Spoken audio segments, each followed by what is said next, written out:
માધવપુર ઘેડના મેળાનો આજે અંતિમ દિવસ છે, ત્યારે ગઈકાલે પોરબંદર જિલ્લાના કડછ ગામના લોકો મામેરિયા બન્યા હતા. મહેર સમાજે શણગારેલા ઊંટ અને ઘોડા સાથે પરંપરાગત રીતે રૂકમણીજીના મામા તરીકે મામેરું લઈ અને આવ્યા હતા.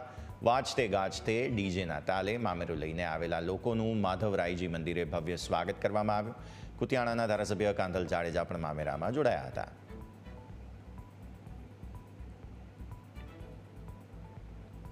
5000 વર્ષ પહેલાની પણ ભાગવતના 10મા સ્કંદનો ઉલ્લેખ છે.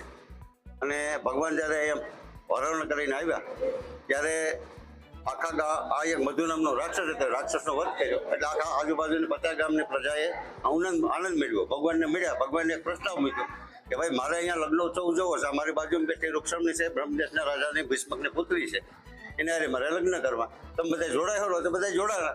પછી જે તે સમયમાં તે વખતે અમારું ગામ જે હશે જ 50 વર્ષ પછી, તો ત્યાંથી અમારા ગામમાંથી પણ આવેલા કળશમાંથી પણ ગામ તેનું નામ જે તે કે તે વખતે છે ત્યારે તે લોકોએ કીધું કે માતાજી ઉભા થઈને કીધું કે મારું અહીં કોઈ પિયરિયું છે નહીં, મને તો હરણ કરીને લઈ આવ્યા. તો અમારે હવે વિધિ કોણ કરે? મારું જવતલ, મારું મામેરું.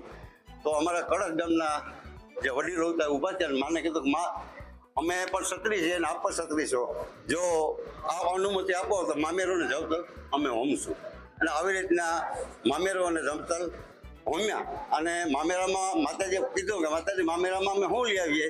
ત્યારે માતાજીએ આનંદથી કીધું કે ભાઈ તમારું કંઈ નથી જતું, તમે આવો ને જ્યારે કડકથી ત્યારે અબીલ અને ગલાલે 16 રૂપિયા આવી છે એ અમે ઉડાડતા, પણ હવે આ પરિસ્થિતિ અનુસાર એ બંધ કર્યું.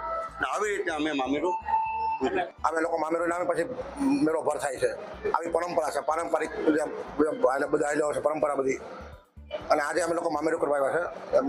રાજી ખુશી બધા મામેરું પતાવ્યું છે. આજ બી બધું કાર્ય સંપન્ન થશે. અમારું આખું ગામ, આખું અમારું કળશ ગામ છે એ મામેરામાં જોડાય છે ભાઈ. સમસ્ત આખું જ ગામ આવે છે. અને અહીં રાજી ખુશી વાત કરતા હામિયા કરતા કરતા કળશ અહીં સુધી આવીએ છીએ બધા માધવરાયના ચરણોમાં, બરોબર.